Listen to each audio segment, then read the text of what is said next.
his manager comes in, and I sort of stop in my tracks going, Just like a raccoon. And this like a fucking raccoon. And he goes, dude, no, fucking make that sandwich, dude. I wish I could do that too. And I was like, yes.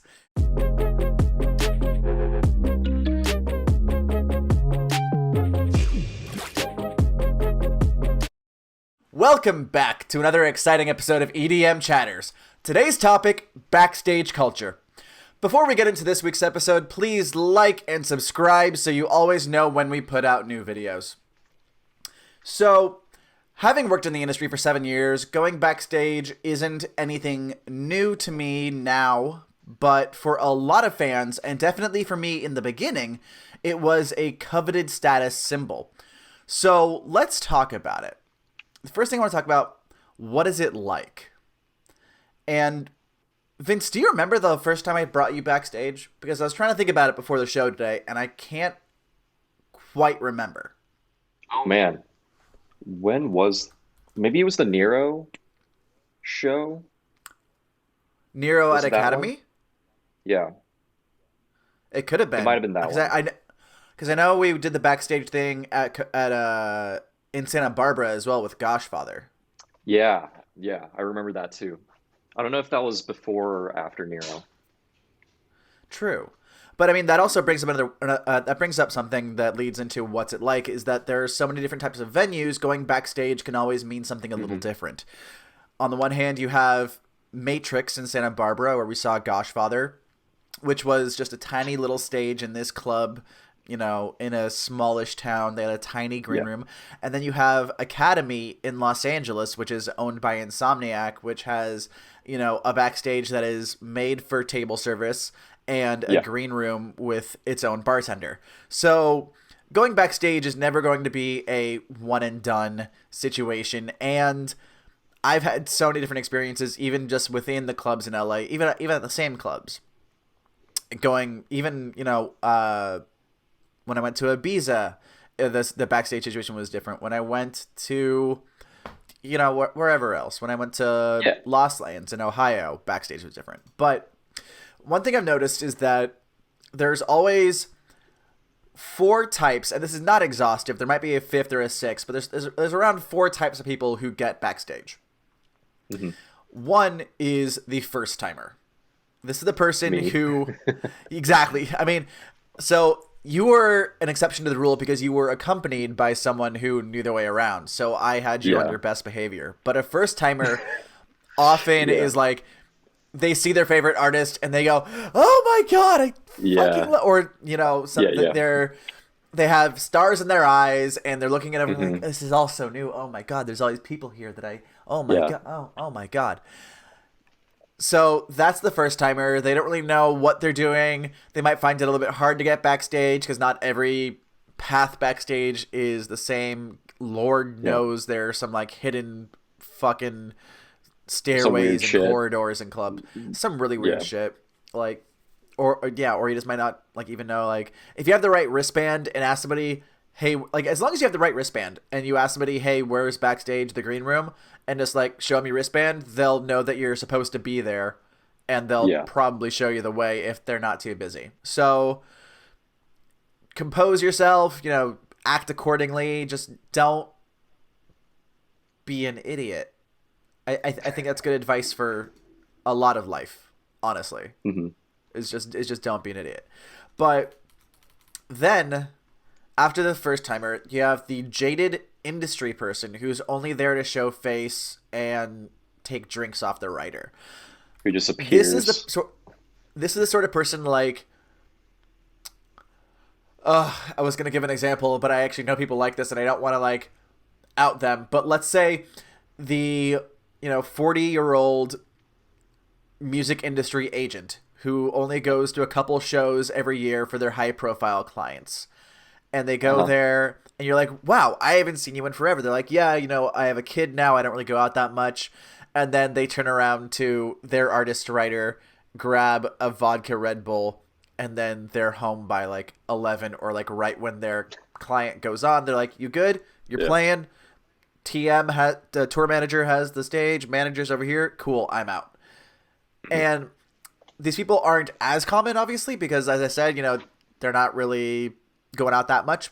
But when they do go out, they get a lot of attention because if you get to the point where you're a 40-year-old agent and you're jaded, it usually means you have some power in the industry. So this is someone that you usually want to cozy up to, be like, yo, haven't seen you in so long. Let's get a drink over here. Very, very useful connection. Hmm. The next one is the gamer/catering raider. And I also fall under one of these categories. So one of my roommates, we were at brunch today, and he was telling me that he plays RuneScape on his phone. And I have seen them do this at shows. So there's definitely and like I do that too when I'm like, if one of my friends is talking to somebody, I'll like pull up a game on my phone and just start kind of putzing around. But I am the catering raider because I love food. Yeah. I remember, I think it was the last show we went to, or the round of shows that we went to. They just had just cheese and crackers out, and Oh no one yeah. was eating it, and we were like, "Fuck it, let's do it!" Like Yeah. it was, we didn't have access to food, or like we weren't going to get food. Yeah. We didn't have dinner or something, or like we need a snack. Let's do this. Exactly. Yeah, no Yeah. shame, whatever. I mean, I can give you two. I can give you two good examples of this. Is Yeah, yeah. I saw actually both of these were at the Palladium in Los Angeles. So I don't know what that says about that venue or me, but either way, Yeah. the first one was at Snail's show at the Palladium probably 2 years ago, and Snail's is French Canadian, so he actually has like a good selection of meat and cheese on his rider, and there there was some deli meat and cheese in the fridge and a loaf of bread.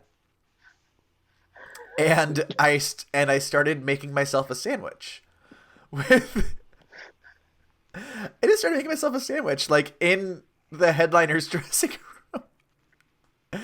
And his manager comes in and I sort of stop in my tracks going Just like a raccoon. And this, like a fucking raccoon. And he goes, dude, no, fucking make that sandwich, dude. I wish I could do that too. And I was like, yes.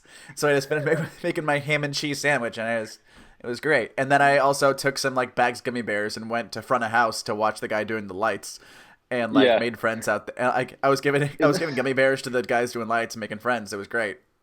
Yeah, Oh so what's funny is like I feel like in any other person, they just get like kicked out, yeah, right? But you just seem to you make friends with everybody, and like everybody loves you. And yes, if they just see you like just raiding their like rider, you're making a sandwich, obvious, they're just gonna be like, you do you, man. Like whatever. make friends for the food along the way. That's my motto. Exactly. That's No my one will motto. question Matt. No, the other example was I was also at the Palladium for Nightmare show, and this one might seem a little disgusting to some people, but they had smoked salmon in the fridge, and Ooh. so I just like no one at a show is gonna touch smoked salmon, but I love it. Yeah. So I Yeah. just grabbed it out of the fridge and opened the package and just started eating smoked salmon in You the just green. start notching on I it. just started eating What? smoked salmon in the green room. Oh man, I feel like that could that be suspect? I don't know. Was that just like freshly bought? I don't know, like, Oh, like the quality of the or was it food? good? Like, yeah, No, like, I mean it tasted fine. I didn't get yeah, sick. I mean, it was right before yeah, COVID. It was right before COVID. I yeah, yeah, wasn't yeah. sharing any of it, so I mean, I don't know. But side note. So one of my best experiences was at Middlelands Festival in Texas. I think that was like 4 years ago, 2017. I would Yeah. always go. They would have catered dinner for media that would basically be leftover catering from artists. So at like 8 or 9 o'clock, media catering would open. I would go and get my like beef ribs and baked beans and corn on the cob and cornbread, whatever. But they would also That have a sounds so stash of good. and Texas barbecue was so good. But they always had a Yeah. stash of snacks and drinks too. So every night I would go get my dinner, and then I would grab 2 Red Bulls and then an assortment of snacks. And as I made and I pounded one of the Red Bulls on the way out, and I kept the second one for a couple hours later. And then on my way around the stages, I would give snacks to the VIP guards. And by the end of the festival, they all knew who I was. They would dab me up, be like, "You gave me the Oreos last night. You're the fucking shit." And then I'd be like, "Yo, my friend doesn't have a VIP pass. It's okay if he just hangs near." And they'd be like, "Yeah, sure, we know you. You're good." Give food to the people working because they don't get breaks that often. For sure. Give food to the people working. They will love you for it. Most definitely. Okay. But back to the types of people who got backstage. One left. The one who's there to say hi before they go see the actual show. Mm-hmm. I am also this one. I pop in. Even after 7 years, I have not become jaded. I haven't. By some grace of God, I have become jaded. And I still love going to shows to see the actual music. So I will pop into the green room, see who's there, say my hellos, get a drink, and then I will get back. I'll still go backstage. I won't be GA, but I'll be at least watching the show from backstage. Yeah. So those are the four kind of people, in my experience, that I've seen the most frequently who get backstage. And obviously, your mileage may vary. You'll get a variety of people who go backstage. Mm-hmm. That list is not exhaustive, but most times you'll see one of those four people in backstage. So what comprises, going backstage? How do you finally do it? Just know a Matt, and then you're good, right? Pretty much. If you know me and I got a +1 and you're my friends, I'm like, hey, who wants to go to this show? Yeah. I do that pretty frequently, actually. If I get a +1 to a show, I'll just post on Facebook, hey, I need a +1 who's free. And then I've just gotten a bunch of random people to go to shows, and I had a really good time. But knowing people is a great way to do it. Making friends in the industry. You don't have to make friends with people who give out the passes, but making friends with people who get the passes is a nice way to make friends with people who give the passes. So it's all about climbing that ladder. Yeah, it's just being nice and making those connections. But I think being genuine. Most definitely. And for you, I think, because I'm only there temporarily. Like when we did go to shows, like when you invited me out for different shows, I was only there temporarily, so I didn't really have the time to make solid connections with people. So that I was so grateful to already be friends with you and just be just randomly, hey, let's go to a thing, right? Yeah. But from where I was, you were just friends with the entire, EDM music industry, and that's just the way it works. People love you, right? And that's just the way you get backstage, right? I don't know, Yeah, and I'm never one to look a gift horse in the mouth. I definitely don't abuse these contacts for backstage passes, but I enjoy being around friends, and I've made a lot of friends in this industry, and they, I believe, enjoy being around me. So it works. It's a mutually beneficial relationship, and that's what you gotta establish. You can't just be the guy who's like, "Hey, can I come backstage?" and just do nothing for the person. There has to be some quid pro quo at some level. Mm-hmm. But getting that person who gets the passes, making friends with agents, artists, don't abuse this, but I've seen a lot of people, on Twitter who maybe they're just in a bad financial spot, and they say, I gotta sell my ticket to this show because I just can't pay bills this month. A lot of artists will be kind and gracious and say, don't sell your ticket. I actually what's your Venmo? I got you in the price of a ticket plus let me know your name. I'll get you on guest list +1. So I'm not saying that happens every time. Obviously, don't abuse that. Don't lie about that, because then you'll be blacklisted, which is bad. But, I mean, artists are people too. And they love their fans, and they want their fans to have a good time. So if you're in that situation, give it a shot. But, I mean, so what's good about being backstage? One, you're closer to the people in the industry who make shit happen. And if you're looking to work in the industry, that is a great place to be. 2, if you're friends with people, and I have to stress this, if you are friends with the people who are playing and have writers, which is what they request in terms of food or drink before the show, you can get some free drinks out of it. Or actually, one time Cruella played Exchange, and they had like platters of sweet potato fries, and that was fucking fantastic. That sounds That so that good was right that now, was a dude. fantastic. That's That was awesome. great. Yeah. Yeah. So like, there's a lot of good things that come out of it, and you make a lot of friends. I've made so many friends through backstage interactions. Like, it's fantastic. What's the bad? Well, a lot of times you're behind the lights. So if you enjoy the light show of an event, chances are if you're standing backstage, you're not going to see a lot of it. You're not going to see a lot of the spectacle. But you have a different perspective, and oftentimes it's just as exciting or more exciting to see 10,000 people in front of you Yeah. all vibing to the music. Sometimes it's a fucking trip. I remember, I mean, using the Nero show, for example, like, one, that was a phenomenal show. I love Nero, Yes. but man, I'll just say that was like probably my first experience with VIP or backstage, whatever, doing that whole like just it was really like seeing the like music industry like at work, right? Like everyone Yeah. just like running all over the place, and you're meeting these people and those people over here, and then Nero just like making the whole venue explode, Yep. It's a because sight to that's what see. they do. Exactly. And it was at Academy, I think, Yeah. right? Was it there?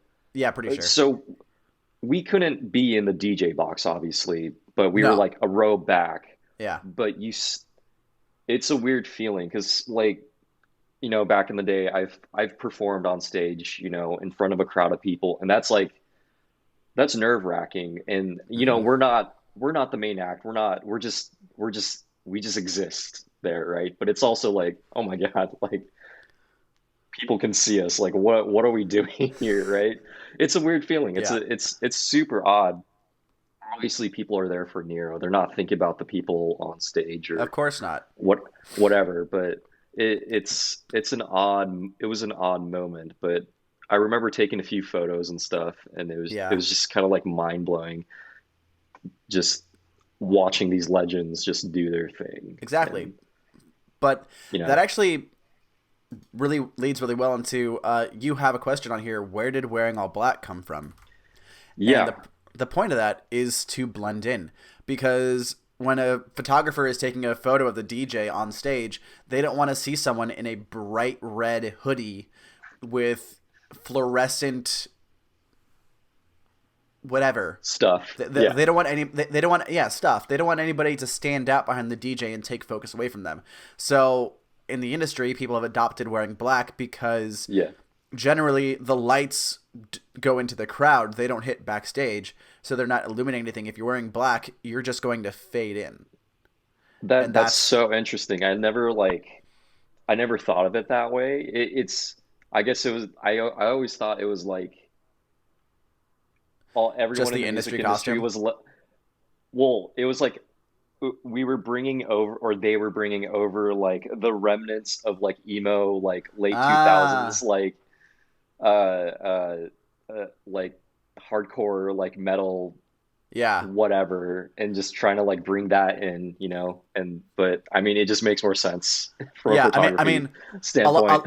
but I will say, man, a lot of people, at least especially in bass music, did come from the metal hardcore scene. So Exactly. And that's what I there's probably a thought it bit of came from. crossover there. Yeah, yeah. There's But it definitely makes some much more crossover sense. there. Yeah. Yeah. So does going backstage just come back after the pandemic? So I know a couple of people who have gone to drive-through shows, Hmm. and there is still a backstage area at drive-through shows. So I wouldn't even say that it's gone anywhere yet. But when shows do open up, like, are we gonna have the same green rooms packed with 20 people? In of like green rooms are not typically large spaces. Yeah, they're pretty So enclosed. they're pretty enclosed. So are we going to have the same situation where we have 20, 30 people in a green room all grabbing food from the same containers and drinks from the same ice bucket? That is a good question. That's going to have to be some sort of need a vaccine or like wait a couple months after that. I don't know. I'm assuming that like green rooms are probably going to be closed off, and even maybe backstage might be closed Hmm. off. And if you go to a show, even if you get guest list, you might just get GA for a little bit. And you know Yeah. what? If you're not there to chase clout, if you're there for the actual music, you will be grateful for what you get. You will see Hmm. the show because Lord knows we've been missing shows and we want them to come back as soon as possible. And if you're grateful and send a thank you text, say, hey, I really enjoyed the show, and then keep a relationship with that person and don't act like an entitled snob, guess what? You're getting that green room banned when things open back up. Most definitely. And it'll just make the backstage culture, I think, like that much better once we do eventually get back to shows, Yeah, which I hope is like we soon. could actually we can actually weed out the entitled people who just go there to drink off the writer and chase clout. And if you're there Yeah. because you genuinely enjoy the other person's presence, that's going to make a much more wholesome backstage experience. And And the then that music, vibe that's why carries we're to the there, crowd. man. Exactly. We're there for the fucking music. Most I can't wait to go back. I definitely. can't wait to go back to Yeah, shows. I can't wait. That I'm does it for praying. EDM Chatters. If you have any more questions about backstage culture, let us know in the comments. I'd be happy to answer anything you might want to know. I hope you enjoyed our ramblings, maybe learned a thing or two from what we've said. Don't forget to like and comment on this video and subscribe to our channel if you want more exciting EDM content from us. We will see you in the next one. Bye, everybody. See you guys.